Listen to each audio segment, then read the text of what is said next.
Prepare yourself for what is about to unfold.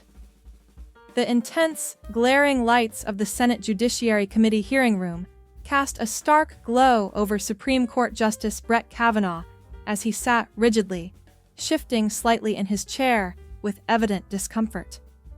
What was originally scheduled as a routine oversight hearing was on the verge of transforming into one of the most groundbreaking moments in recent judicial history, a moment destined to be remembered and analyzed for years to come. Just a few moments earlier, a new member of Congress, Jasmine Crockett, had entered the chamber carrying a slim folder, blue in color, that initially seemed unnoticed by her colleagues. Yet, Kavanaugh's gaze immediately latched onto it with unmistakable focus, his usual composed demeanor visibly flickering with surprise and agitation. Her presence, calm yet purposeful, marked the beginning of what would become an extraordinary exchange. Crockett, a former civil rights lawyer with a reputation for meticulous preparation and unwavering professionalism, placed that unassuming blue folder carefully on the desk in front of her. The cameras broadcasting the proceedings captured a subtle but telling detail. Kavanaugh's eyes repeatedly darted toward the folder, betraying a mixture of curiosity and concern. What the viewers at home did not yet realize was that hidden inside that modest-looking folder lay a sealed secret, an internal Supreme Court memo, a document never intended for public consumption, containing sensitive internal deliberations regarding a controversial ruling. This memo directly contradicted some of Kavanaugh's previous public statements made during his confirmation process. Scrawled within the margins of the document were handwritten notes in the justice's own handwriting, notes that sharply questioned the consistency of his earlier sworn testimony before Congress. Crockett, with deliberate calm, then announced her intention. "I would like to begin by addressing issues of judicial transparency," she said slowly, as she opened the folder with measured purpose. "Specifically, I want to explore the apparent gap between what justices communicate to Congress during the confirmation process and how they actually behave once seated on the bench." Her voice was steady, her tone respectful, even as the atmosphere thickened with tension, hinting that something significant was about to be revealed. Kavanaugh, unnerved, reached for his glass of water, his hand visibly trembling as he brought it to his lips for a sip, a sign of unprecedented nervousness for a man who was known for his steady composure. The committee chair leaned forward, puzzled by this unusual display of unease from a justice usually so controlled under pressure. Within minutes, a single document extracted from Crockett's folder would ignite a reaction unlike anything ever seen on televised judicial proceedings. The very moment when Justice Kavanaugh's face mask of confidence cracked open would leave millions of viewers around the country and the world stunned. This unexpected event would thrust the Supreme Court into uncharted territory, prompting a level of scrutiny and public debate unprecedented in modern judicial history.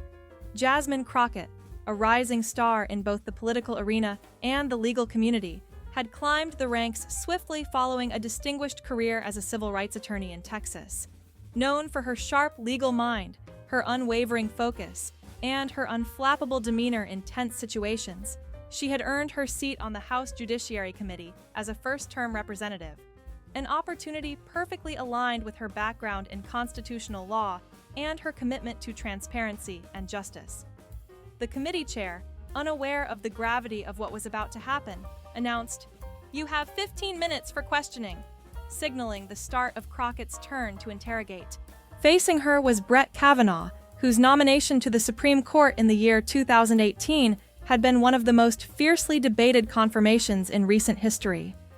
After surviving a barrage of accusations regarding his youth and questions about his judicial temperament, Kavanaugh had managed to secure the appointment, establishing himself as a conservative voice on the bench.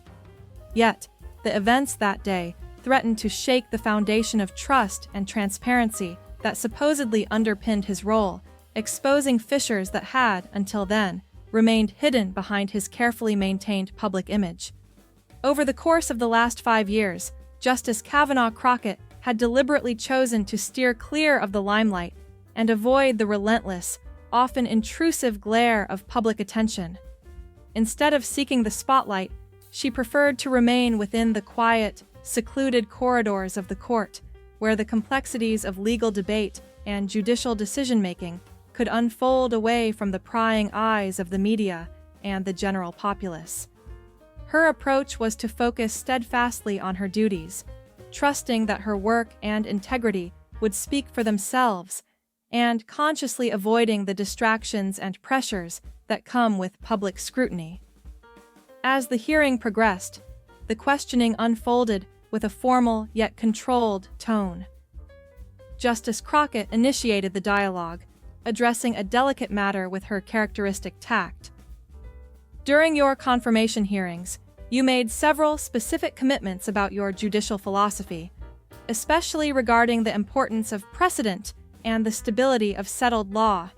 Could you clarify whether your recent rulings and judicial decisions have stayed consistent with those initial assurances?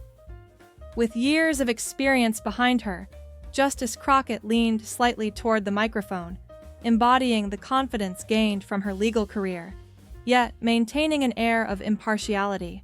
Her tone was composed, professional, and precise, as she sought candid responses from the nominee. Justice Kavanaugh Crockett responded with a calm demeanor. "Congresswoman, I believe my judicial record speaks for itself."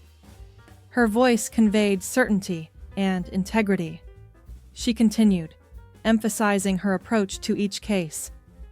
"I approach each matter brought before me with an open mind and a dedicated fidelity to the Constitution and the law, just as I pledged I would during my confirmation."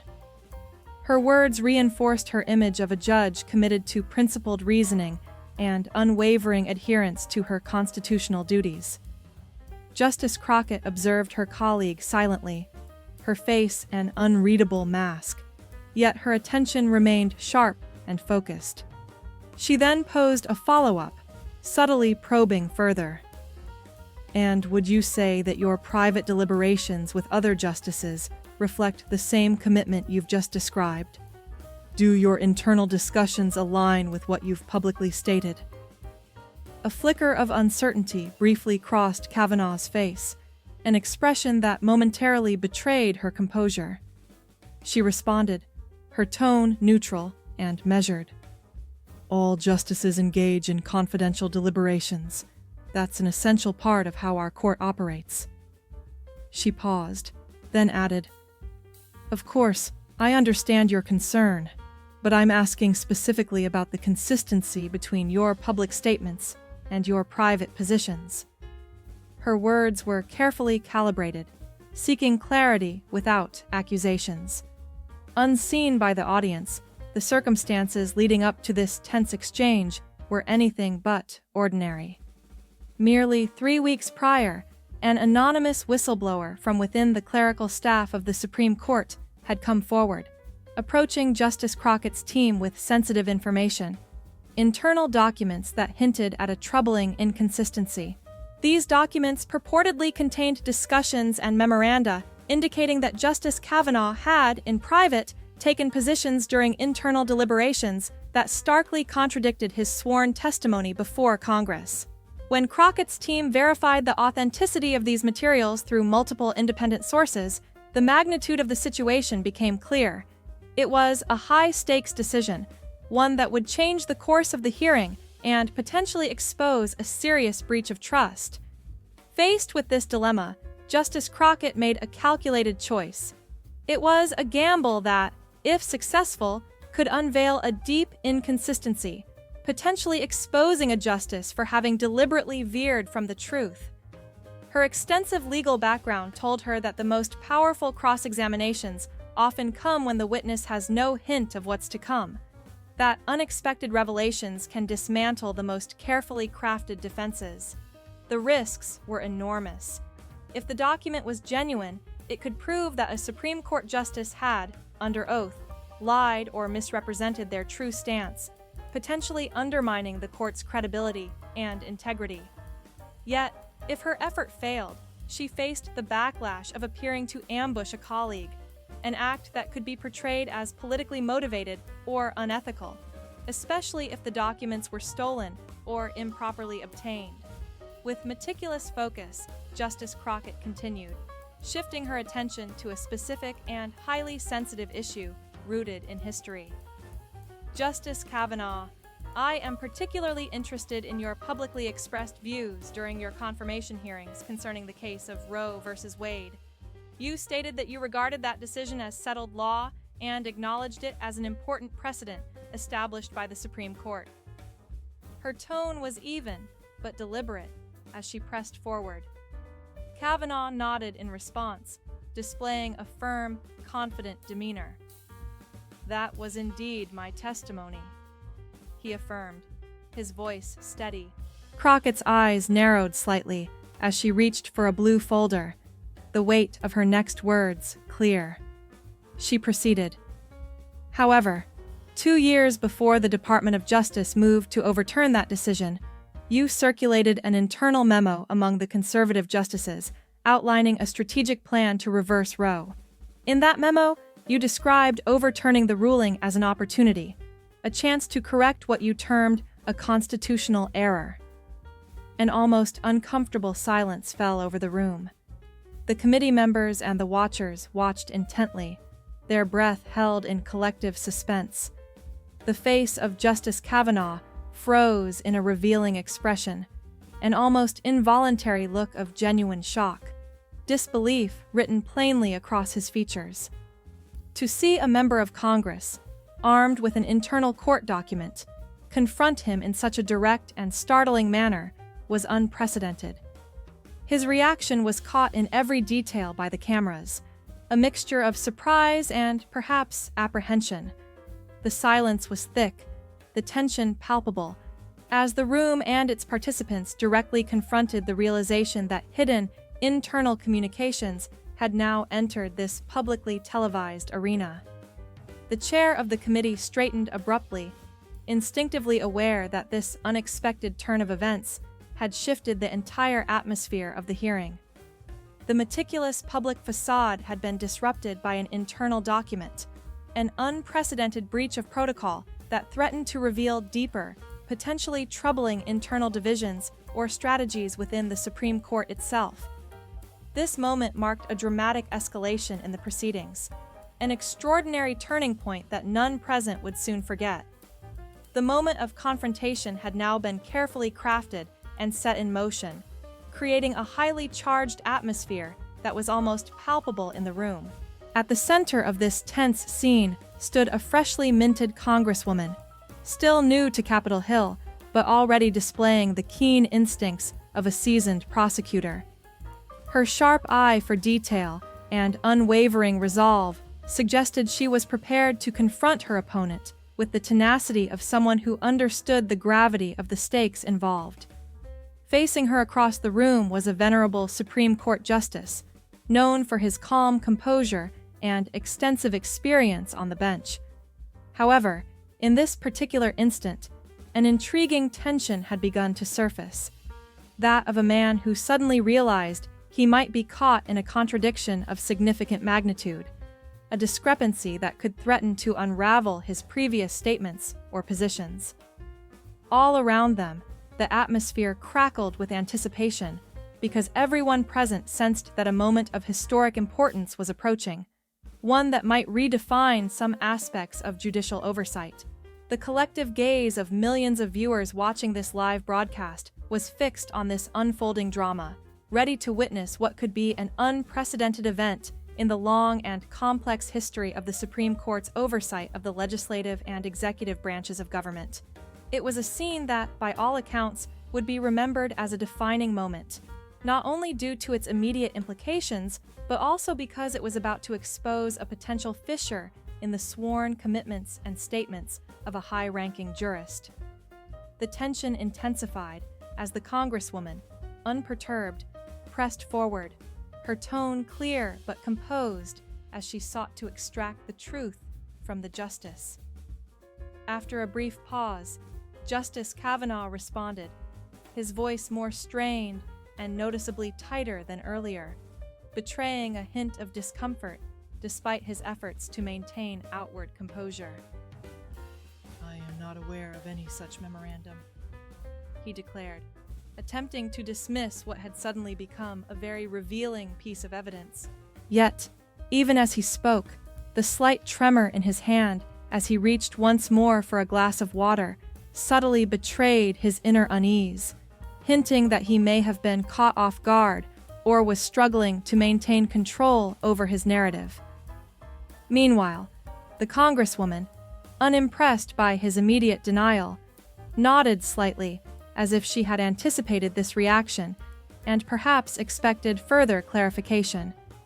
Her gesture was deliberate, designed to reinforce her resolve and to signal that she was prepared to proceed with her line of questioning.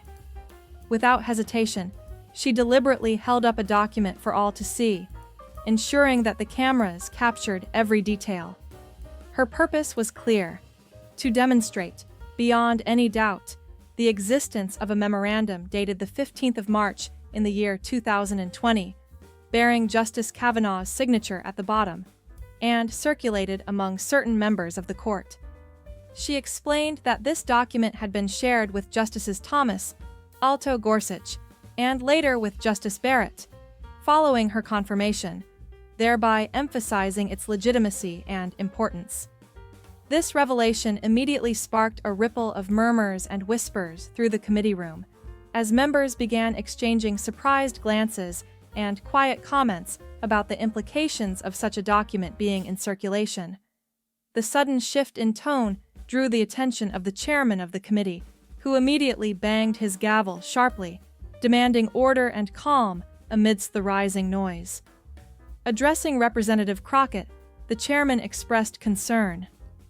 "If you are referencing confidential Supreme Court documents, I need to understand the origin, the provenance of these materials, how they came to be in your possession." Crockett, maintaining her poise and clarity, responded smoothly and confidently. "Mr. Chairman," she said, "I am referring to documents that were legally provided to this committee by a whistleblower, an individual concerned about the possibility that false or misleading information had been presented to Congress. These materials are not classified or protected by executive privilege because, as you are aware, Supreme Court deliberations are generally not subject to such restrictions." Her careful language reflected not only her legal background, but also her understanding of the sensitive nature of what she was revealing. She then turned her attention back to Justice Kavanaugh, who had been hastily conferring with his legal counsel, attempting to assess the situation and formulate a response. Crockett, with unwavering calmness, proceeded to quote directly from the memorandum, elaborating on its content. Specifically, the memo states, and I quote, "While public messaging regarding the president is strategically necessary, we have the opportunity with the current court composition to finally correct this constitutional error." She paused momentarily for effect, then posed a pointed question. "Would you care to explain the apparent contradiction between this statement and your earlier testimony to this committee?" The question was sharp, carefully crafted to unveil any inconsistencies. Justice Kavanaugh's face flushed noticeably, a telltale sign of discomfort and perhaps guilt or confusion. "Congresswoman," he began, his voice tinged with defensive hesitation. "Without seeing the full context of the document you're referencing, I cannot possibly comment on selective quotations that might be taken out of context." He sought to distance himself from the specifics, claiming he needed more context before making any definitive statement. Crockett responded promptly, a note of assurance in her tone. "I am happy to provide the full context," she said, turning the page to the next segment of the memorandum. The document continued, elaborating on the proposed strategy. "My suggestion is that we wait for a case without the procedural complications of the Louisiana statute, which would allow us to more directly address the core holding of Roe rather than merely chipping away at its edges." Her words underscored a strategic approach, one aimed at resolving fundamental constitutional issues rather than incremental or superficial changes. She then directed her question again toward the justice. "Does that additional context help your recollection, Justice?" Her tone was calm but assertive, pressing him to clarify his stance. The tension in the room was now nearly tangible, thickening with each passing moment. Members of Congress, both Republican and Democratic, were visibly reacting, some protesting loudly, criticizing what they saw as an unfair or possibly biased presentation of evidence, while others leaned forward intently, eager to see how this dramatic turn would unfold. The chairman, sensing the gravity of what was taking place, attempted to restore order by calling for a point of order. "Mr. Chairman," interrupted a Republican representative, raising a voice sharply to draw attention. "This is an ambush, a setup using potentially stolen or improperly obtained documents. Justice Kavanaugh deserves proper notice of any such allegations before they are thrown into a public proceeding of this nature." His words reflected concern over fairness and procedural propriety. The chairman paused, visibly caught between the necessity to adhere to parliamentary procedure and the explosive nature of the testimony and evidence now on display. The room's atmosphere grew even more intense, charged with the unspoken question of where this confrontation might ultimately lead, and what implications it might hold for the integrity of the judicial process and the confidence of the public in their institutions. The atmosphere in the chamber grew increasingly tense as the committee proceeded with its inquiry. The chair, clearly recognizing the seriousness of the moment, acknowledged the concerns raised but pointed out that the witness was present and fully capable of responding to the specific questions posed. Meanwhile, the procedural debate persisted, with no resolution in sight.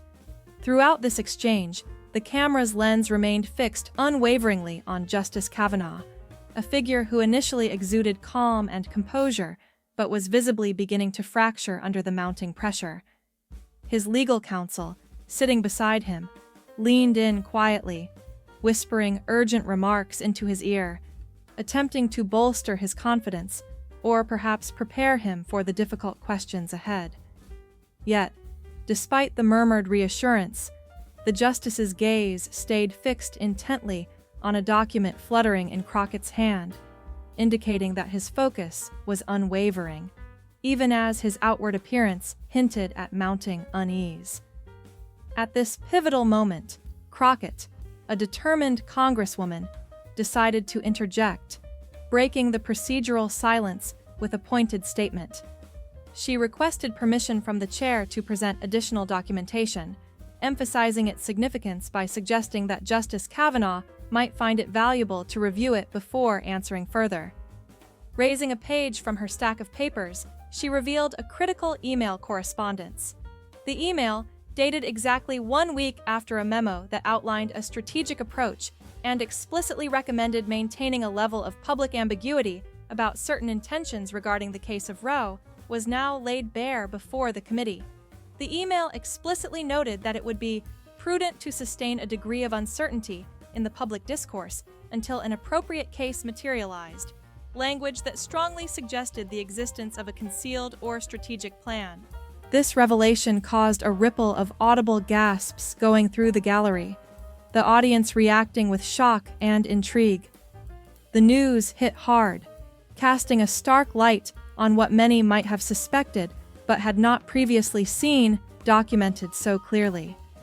Meanwhile, the members of Kavanaugh's legal team, seated quietly nearby, scrambled to take notes, their pens moving rapidly as they documented the implications of the newly unveiled correspondence.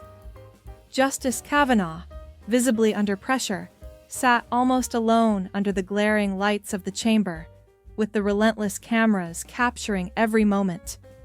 His predicament was becoming increasingly apparent. He appeared more isolated with each passing second, his surroundings amplifying the weight of the moment. Amid this developing crisis, Congresswoman Crockett persisted, and the chairman, sensing the gravity of the situation, stepped in to address broader concerns. He expressed a measure of concern over the methods used to obtain the controversial documents, emphasizing the importance of maintaining procedural integrity. However, Crockett, unshaken, responded swiftly and confidently, her tone firm yet respectful. She reminded the committee that the Supreme Court had, on numerous occasions, reaffirmed that the public interest in uncovering potential misconduct often overshadowed concerns about confidentiality, especially when allegations involve misrepresentation or concealment directed at Congress. Her mention of legal precedents was deliberate. She alluded to well-established rulings known to Kavanaugh himself, and her reference to these principles appeared designed to put him in an increasingly difficult position. It was a reminder that the safeguards of precedent bound him, and that he could hardly dismiss the basic tenets of the judicial philosophy he had previously endorsed. Building on this momentum, Crockett shifted focus with a straightforward yet pointed question, aiming to cut through any remaining obfuscation. Locking eyes with the justice, she posed in clear, direct terms. "Did you write this memo, in which you outlined strategies for overturning Roe, while publicly asserting that the case was settled law?" Her question cut to the core of the controversy, transforming the hearing from an ordinary oversight of judicial conduct into a vital moment of constitutional scrutiny. Every observer in the chamber, and viewers watching from home through the broadcast, recognized the stakes. His response could either affirm his integrity and adherence to truth, or reveal the existence of a clandestine plan that directly contradicted his sworn testimony. Justice Kavanaugh, visibly caught off guard, paused briefly, clearly weighing his options. His voice, strained and tinged with hesitation, indicated his awareness of the gravity of his next words. He responded with measured caution, stating, "I need to consult with counsel before providing any further response," before turning aside to whisper urgently to his legal advisor, seemingly aware that the ramifications extended far beyond the moment. The camera captured a close-up of the memo's header, deliberately framed so viewers at home could see the official letterhead of the Supreme Court and, unmistakably, his name. This moment, tense and charged, was unfolding in real time as Kavanaugh engaged in a silent consultation with his attorneys, seeking guidance on how to navigate this precarious situation. After a pause of over 30 seconds, marked by whispered exchanges and intense concentration, Justice Kavanaugh finally turned back to the microphone, his expression one of deliberate composure, yet his inner turmoil was palpable. He attempted a measured response, addressing Crockett directly, with a tone that sought to reaffirm the importance of confidentiality among the justices. While internal deliberations among Supreme Court justices are, of course, confidential for a reason, he said, they serve to facilitate open and honest exchanges of ideas, perspectives, and legal reasoning that are essential for fair decision-making. Crockett, recognizing his attempt to deflect, responded calmly, her tone even and confident. She acknowledged his point, but pressed further, seeking clarity and urging him to confront the real issue at hand. "I understand," she replied, "that confidentiality is a cornerstone of judicial deliberation. However, my question pertains to how you reconcile your public statements, asserting that Roe is settled law, with private communications that may suggest a different approach. We are not merely discussing abstract legal processes. We are confronting the integrity of the judicial conduct involved in this case." Her words underscored the seriousness of the matter, turning the focus squarely onto the perceived inconsistencies between his sworn public testimony and the private documents that had now come to light. The chamber remained in tight focus, every second thick with anticipation, as the truth, however complex and difficult, began to emerge from the shadows. The unfolding exchange marked a moment of profound constitutional significance, testing not only Justice Kavanaugh's honesty, but also the very ideals of transparency and accountability that underpin the justice system itself. This memo outlines a carefully crafted strategy designed to achieve a delicate duality, to publicly project one stance while secretly pursuing an entirely different objective behind closed doors. Essentially, it reveals a tactic often employed in high-stakes political and legal circles, where transparency is secondary to strategic maneuvering. The document she produced was just another piece in a series of confidential communications, illustrating how carefully calibrated messaging can serve opposing ends simultaneously. She held up another document, this time a piece of paper that contained detailed minutes of a private meeting among the conservative justices of the Supreme Court. This meeting had taken place back in September of 2020, and within those handwritten notes, a crucial piece of advice was recorded, verbatim. "We should exercise caution not to reveal our true intentions publicly until after the upcoming election and the appointment of the new justice." The reference here was specific and strategic. It suggested a deliberate delay in revealing what the conservative bloc truly aimed for, effectively waiting until the political dust had settled.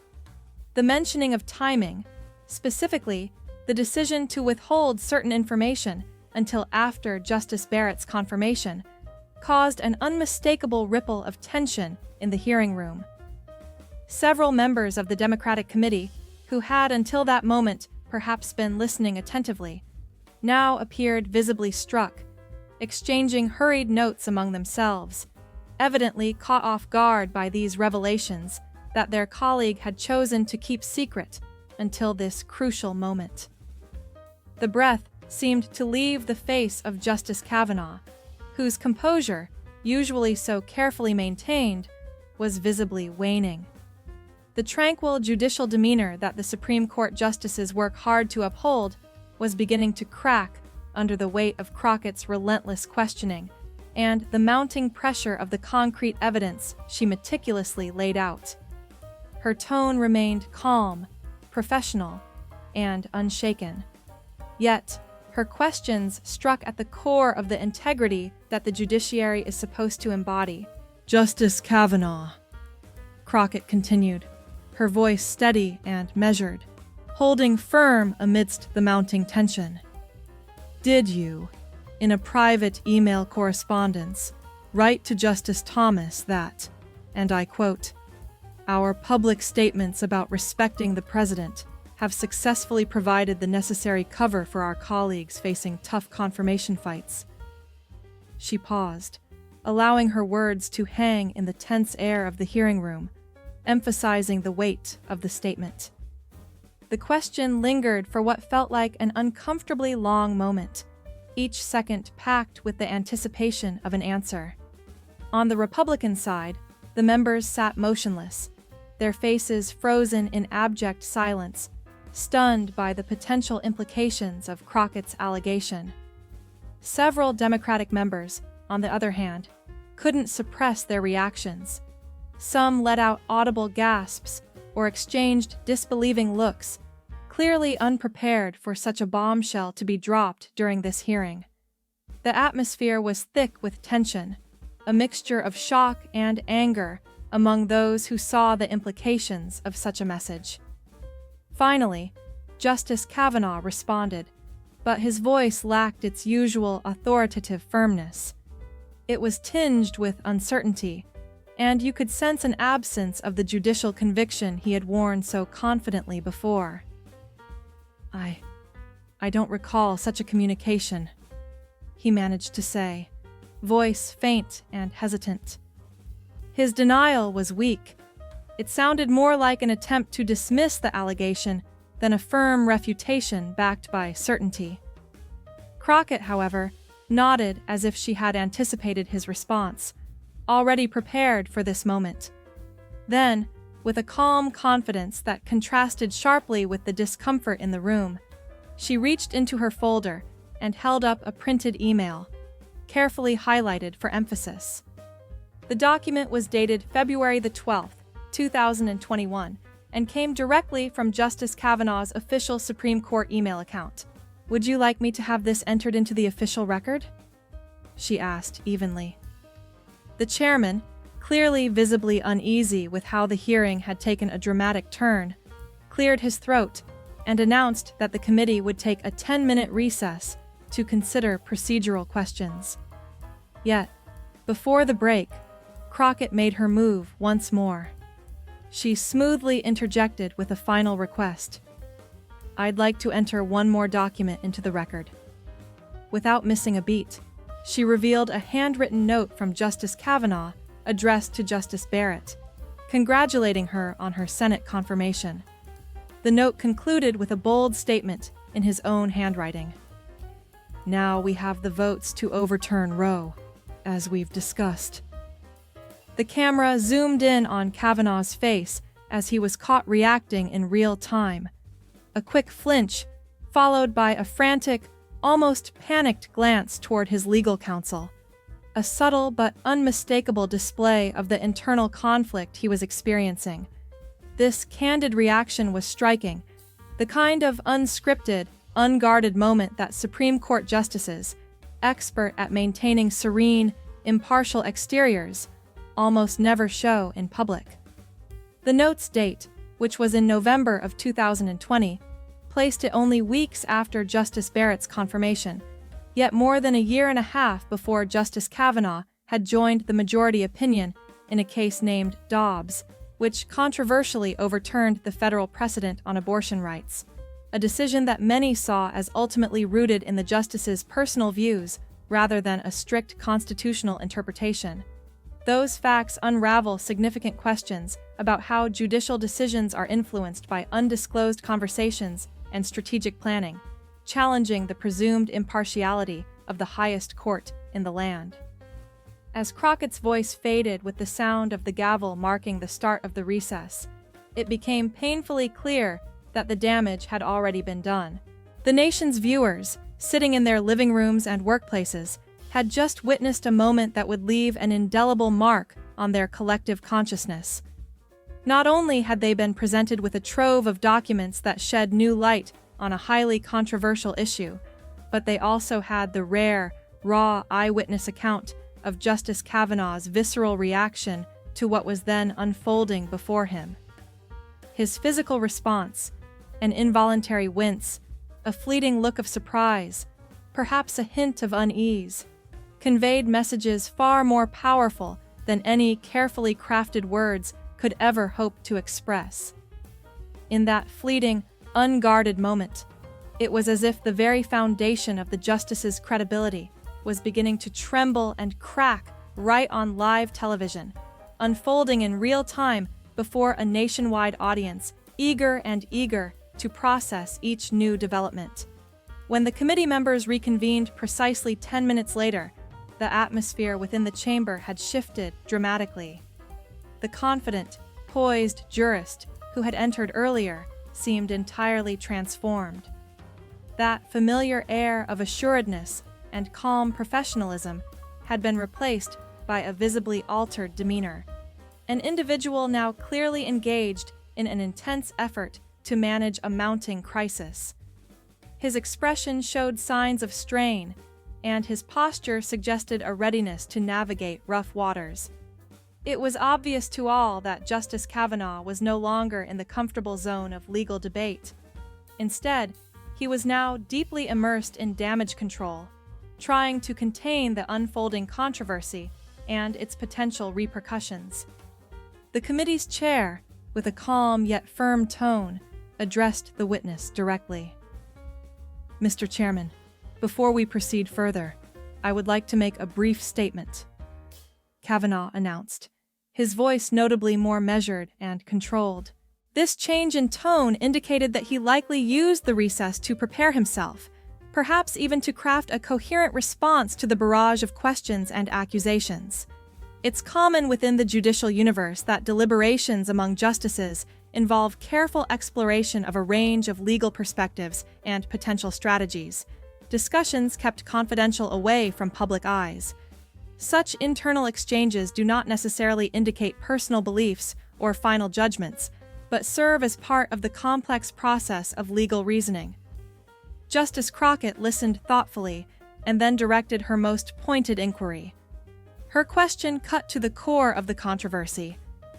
Justice Kavanaugh, are you implying that when you testified under oath before this committee that you considered Roe v. Wade to be settled law, and yet at the same time authored memoranda discussing ways to overturn it, you were merely exploring different legal positions? The question's tone was sharp, highlighting a stark contradiction, the implication being that his public declarations and private memos appeared fundamentally at odds with each other. The clarity and directness of this question left Kavanaugh with little room to maneuver.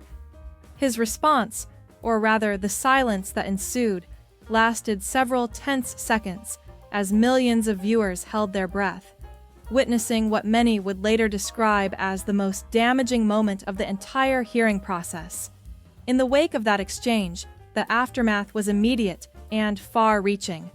Within mere minutes after the hearing concluded, the infamous memoranda authored by Kavanaugh, often referred to as the Kavanaugh memos, began trending across every corner of the internet.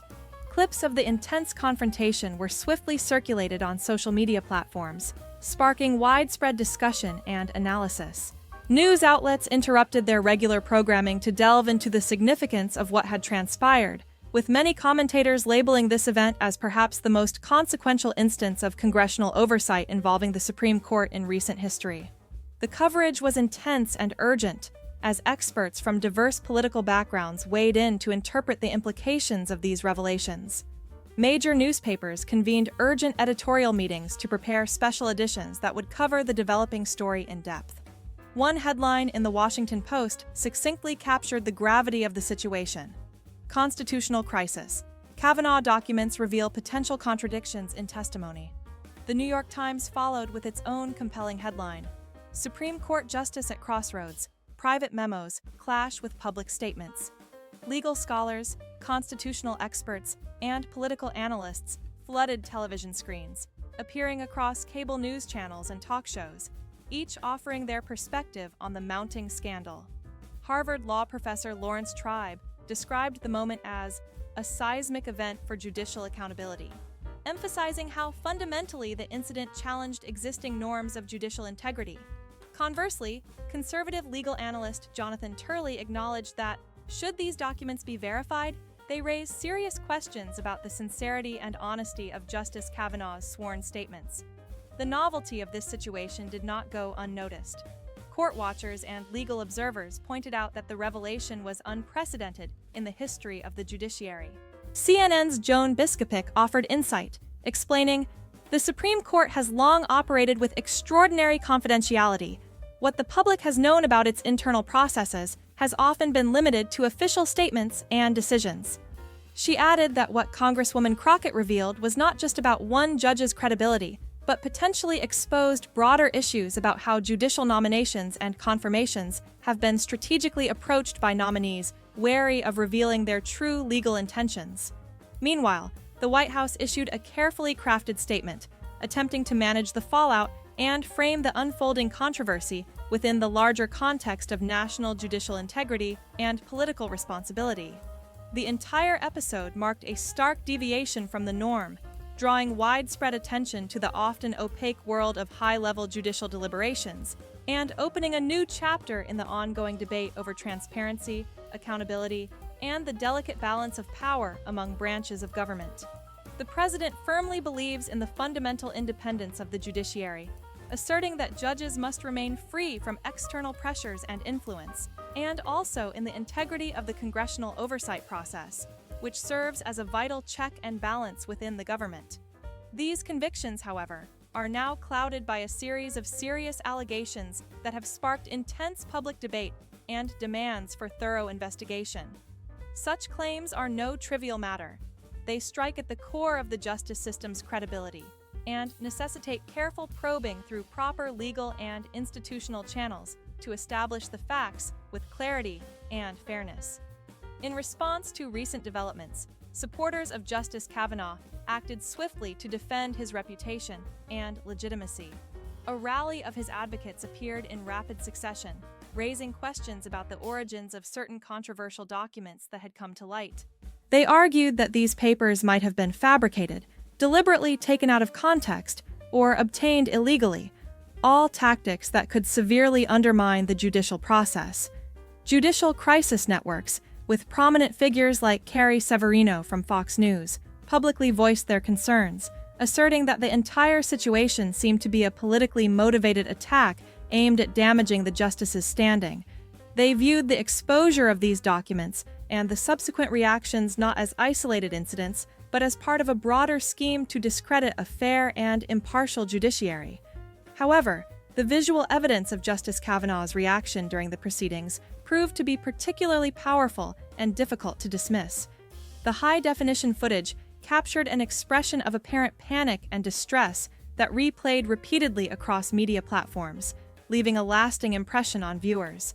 Many experts specializing in body language and nonverbal communication analyzed the footage closely, with one prominent analyst indicating to MSNBC that what they observed was a textbook example of someone confronted unexpectedly with evidence they hadn't anticipated. These physical reactions, the facial expressions, the shifts in posture, the subtle signs of nervousness, could not easily be dismissed as mere nerves or misinterpretations. They appeared to reveal discomfort and perhaps a sense of being caught off guard. The aftermath of these revelations brought about a dual response, especially for Congresswoman Crockett, who was directly involved in raising questions about the leaked documents. On the one hand, she was celebrated by progressive groups and advocates of judicial accountability as a hero, praised for her role in holding the judiciary to higher standards and seeking transparency in its processes. On the other hand, conservative organizations swiftly responded with ethics complaints, accusing her of mishandling sensitive court documents or engaging in actions that could compromise the integrity of the judicial system. The intense scrutiny did not stop at her. Financial support for legal defense efforts quickly poured in from both sides of the ideological spectrum, with millions of dollars raised within just a few days to support the legal defenses of both Crockett and an unnamed whistleblower involved in leaking the documents. The impact of these events stretched far beyond the confines of a single congressional hearing, igniting a broader institutional crisis. Chief Justice John Roberts announced an internal investigation to identify the source of the leaked documents, attempting to protect the court's reputation while defending its deliberative processes. Meanwhile, the Senate Judiciary Committee's chair, Dick Tin, called for hearings to establish standards of candor for judicial nominees, demanding greater accountability and transparency. Concurrently, several members of the House of Representatives swiftly drafted and introduced a legislative proposal known as the Judicial Transparency Act. This legislation aimed to impose new requirements for disclosure and public reporting of conflicts, financial interests, and other relevant details associated with Supreme Court justices, seeking to curb any future breaches of confidentiality. Deeply engaged in this unfolding crisis were constitutional scholars and legal analysts, raising profound questions that struck at the heart of American constitutional traditions. The most urgent of these was, what should be done if credible evidence suggests that a sitting Supreme Court justice might have been less than truthful during the confirmation process? Such a scenario would challenge the fundamental constitutional standard of good behavior, which, in theory, entitles justices to hold office for life unless they are impeached and removed for misconduct. Yet, this standard had rarely, if ever, been tested in such a high-profile context, leaving the legal community to debate at length what remedies might be appropriate. Legal blogs and academic forums exploded with commentary and suggestions, some proposing that only impeachment could effectively address the situation, while others considered whether sustained public pressure and political accountability might lead to a resignation before impeachment proceedings even became necessary. Law schools responded quickly, with ethics classes hastily revising their syllabi to incorporate the case of Justice Kavanaugh's alleged misconduct as a pivotal example of constitutional crisis and judicial ethics. It became a mandatory reading for future legal professionals eager to understand the complex interplay of law, morality, and politics. Public opinion polling sectors also recorded immediate impacts, revealing how dramatically trust in the Supreme Court had already declined and how the recent events further accelerated this trend. A Gallup poll conducted just 2 days after the hearing revealed that the level of public confidence in the court had plummeted to an unprecedented low of just about 18%, while a substantial majority of Americans, approximately 76%, believed that the court had become excessively politicized and partisan. 1 week following the contentious hearing, in a move that not only surprised but also shocked many political observers in Washington, Justice Kavanaugh announced his decision to temporarily recuse himself from certain categories of cases related to the leaked documents. This step was undertaken while an investigation into the authenticity and origins of the documents continued.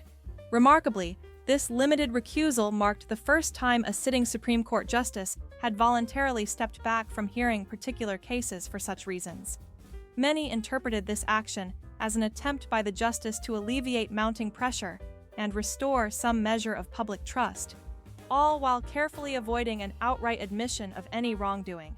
The move was widely discussed as a cautious effort to navigate the delicate situation without escalating it further or risking impeachment proceedings, which could threaten the stability of the court and its independence. The long-term consequences of this unfolding controversy sparked a wave of intense speculation among observers and experts alike. Many turned to history and legal precedents, drawing parallels with a particularly notorious episode from the era of Franklin D. Roosevelt, when the Supreme Court faced pressure to expand its size, a situation often referred to as the court-packing controversy. Legal historians went further, analyzing how external forces and political maneuvers had historically influenced the court's doctrines and decisions. It was suggested that, just as in the past, we might be witnessing another pivotal moment, a switch in time that effectively saved the court's traditional composition of 9 justices from reform efforts perceived as threatening its independence. This phrase, evocative of a crucial turning point in Supreme Court history, was invoked by experts like Yale Law School professor Akalamar, who reflected on the historical pattern where courts have changed course to avoid drastic institutional reforms that could undermine their authority and stability. For ordinary Americans, this episode became more than just a legal or political event. It crystallized their mounting concerns about the perceived erosion of trust in institutions that once seemed removed from the tumult of partisan politics. Citizens watching these developments saw the judiciary, long regarded as a neutral arbiter of justice, coming under scrutiny as never before. As one widely circulated tweet, quickly collecting over 1 million likes, succinctly summarized this sentiment, asking, "When judges have secret agendas, do we really have rule of law?" The implication was clear. Transparency and integrity in the judicial branch are foundational to the very notion of the rule of law, and any breach of this trust raises serious questions about the legitimacy of the judiciary. Approximately 2 months after a crucial hearing that propelled this debate into the national spotlight, the truth finally began to emerge from an unexpected source. In a detailed feature published by The Atlantic magazine, an anonymous whistleblower chose to step forward, an individual who had previously served as a clerk at the Supreme Court. This former clerk described feeling morally compelled to disclose certain documents after witnessing a stark discrepancy between the public reassurances issued by the court and the private plans that were being orchestrated behind the scenes. The revelations reignited widespread discussions about the ethics involved in whistleblowing, especially in the context of safeguarding institutional confidentiality. The question of whether loyalty to the court or to the broader public interest should take precedence became central to ongoing debates, highlighting the delicate balance between transparency and discretion within the judicial system. However, the most profound and enduring impact of this episode was not rooted in any immediate policy modifications or legislative reforms. Instead, it laid the groundwork for a deep-seated transformation in how the American public perceives and interacts with the process of judicial nominations and confirmations. In the wake of these revelations, senators from both major political parties began to approach the confirmation hearings with a noticeably different attitude. They started demanding more precise and concrete commitments from nominees, rather than accepting vague assurances or diplomatic evasions. Skepticism regarding broad promises from presidential candidates became more openly expressed, signaling a shift toward a more demanding and scrutinizing approach designed to ensure accountability. Melissa Murray, a well-respected constitutional law professor whose analysis gained widespread recognition, observed that the confrontation involving Justice Kavanaugh and Senator Crockett had permanently altered the dynamic between Congress and the judiciary. Her perspective emphasized that, for the first time in recent history, the era of nominees sidestepping substantive questions with carefully crafted non-answers appeared to be coming to an end. This marked a significant departure from previous practices, signaling a new era in which judicial appointees would be expected to provide clear positions on critical issues. Jasmine Crockett, a newly elected congresswoman who had dedicated considerable effort to preparing thoroughly for her moment in the spotlight, exemplified this shift. Her approach, marked by meticulous preparation and unwavering resolve during the hearings, gained her both professional recognition and personal challenges. The threats to her safety, such as death threats, necessitated heightened security measures, and numerous legal efforts related to her handling of sensitive documents consumed substantial resources. Despite the adversity, Crockett's resolute stance echoed her closing statement at the hearing, where she emphasized the fundamental principle that, when core rights and freedoms are at stake, the American people deserve complete honesty and transparency from those entrusted with safeguarding the Constitution, especially individuals who hold lifetime appointments to the bench. What initially began as a seemingly minor struggle over a blue folder resting on a committee room desk evolved into a profound national debate. This incident became a catalyst for a broader reckoning with issues of judicial transparency and accountability, raising fundamental questions about where the boundaries should lie between necessary confidentiality, such as court deliberations and sensitive information, and the imperative for open, honest communication in a functioning democracy. The controversy underscored that, in a nation committed to the rule of law, the integrity of the judicial system depends largely on the trust that Americans can place in its processes and personnel. As the story unfolded, it became clear that this was no longer merely about individual documents or procedural delays, but about the very spirit of transparency and accountability that underpins the American constitutional order.